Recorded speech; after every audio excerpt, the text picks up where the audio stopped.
Look at this stat right here. Nike only met 7% of that demand in the past year. Do you realize how low that is? That's less than 10% of users winning a pair.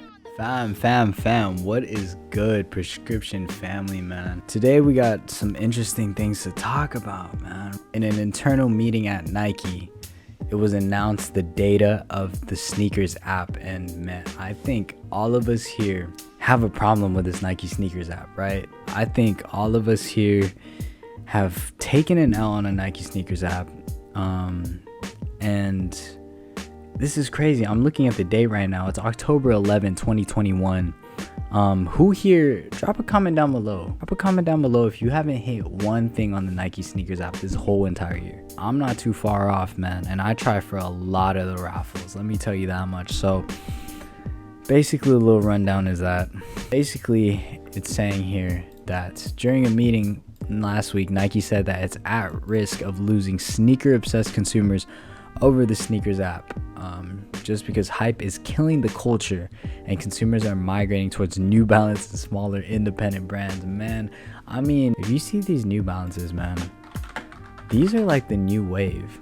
These are like the new thing, and it's crazy because New Balance has been around for a while. These 550s have been around for a while, but they're becoming, slowly up to par with the trends. As you can see here, this pair is going for $580 on eBay. I definitely think New Balance is, Nike will definitely have that throne, but New Balance is creeping its way into the top three being Nike, Adidas, and then that spot right there. But I just want to go into this article right here.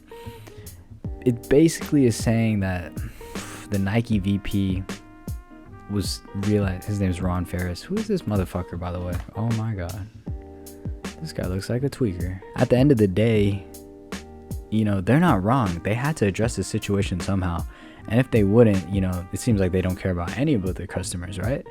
About anything that their customers think. And he even said straight up, our fairness numbers are not where they should be. They're at like the mid-20s. They need to be in the 80s. Do you think that Nike will generally take this into account? Do you think that Nike will make it so 80% of the drops? I don't know exactly what that means in terms of analytics in their sense, but fairness numbers, I'm guessing that's the chance that someone can hit. So right now they're at mid-20s.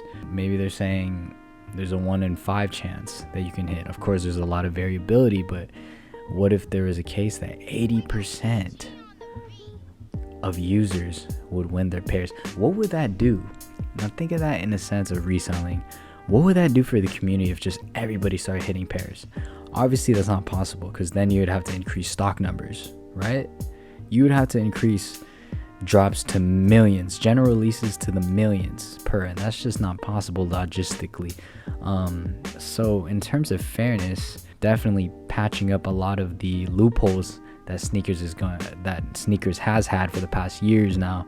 I think it's crazy that they're just now talking about this. Feel me? It's 2021.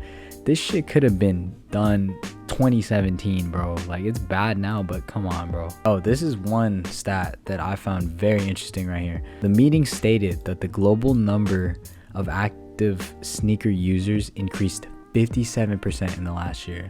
It's going to be worth in the billions by 2030. When we say that, this thing, overall demand within the app is at 1.7 billion. When demand and the number of users increase over 50%, the market is at an insanely saturated space, right?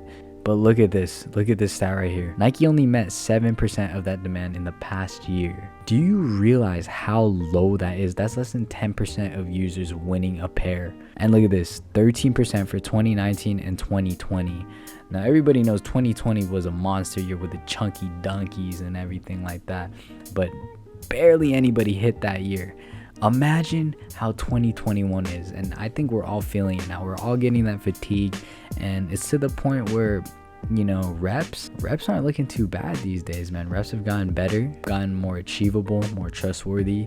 They're just a cheaper option these days. It's crazy. Now look at this proves why the app is so laggy, why there's so many problems. 300,000 people used to show up on the app for a launch day. That's a good amount of people. Imagine 300,000 people at a raffle, first come first serve. nuts. That's madness. Now there might be 750,000 for some drops, almost 1 million people on at the same damn time.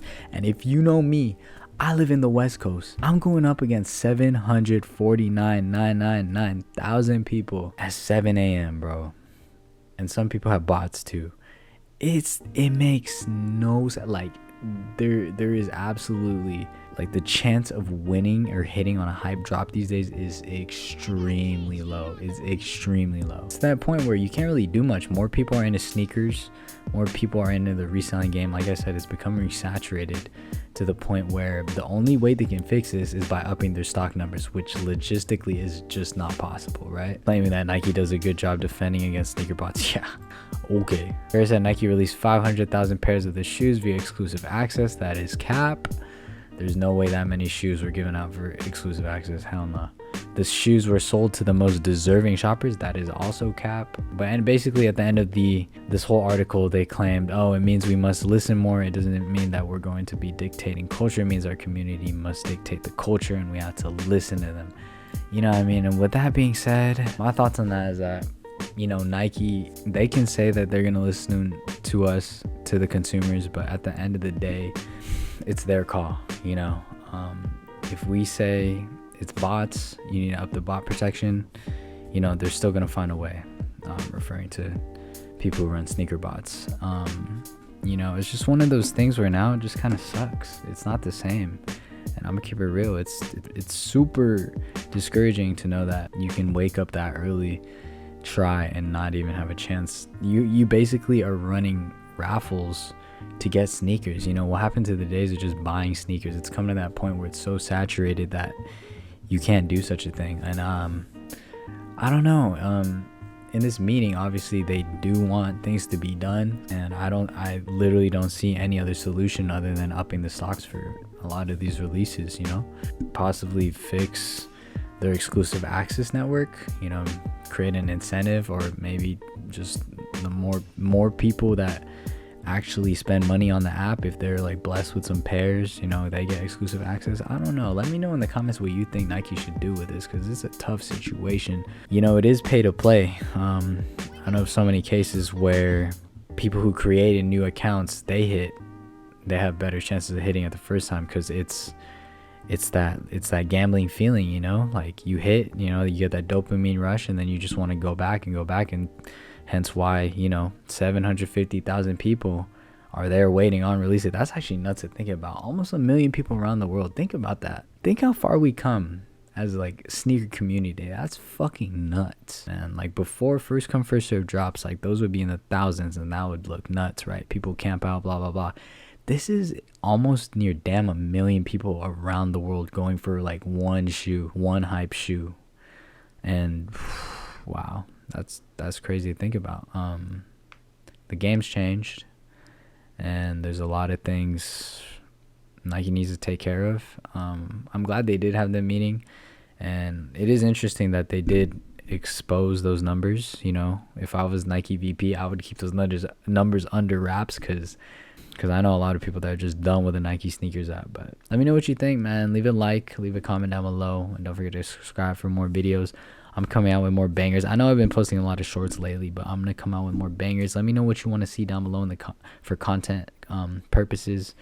Yeah, man, it's RX with prescription kicks, man. It's nice. I love doing these like little news update sessions, man. Low-key my favorite types of videos to do, but you already know what to do, man. Subscribe, like, comment, man. It's RX. I'm gonna go to sleep. There's actually a Nike sneakers drop tomorrow for the light blue anime Jordan 1 lows. I'm gonna try to go for those, and it's hella late. I gotta chop this video up and everything, but that's just sneaker culture for you, man. It's the love for the game and whatnot. So with that being said, man, we out of this motherfucker. Peace. Love y'all.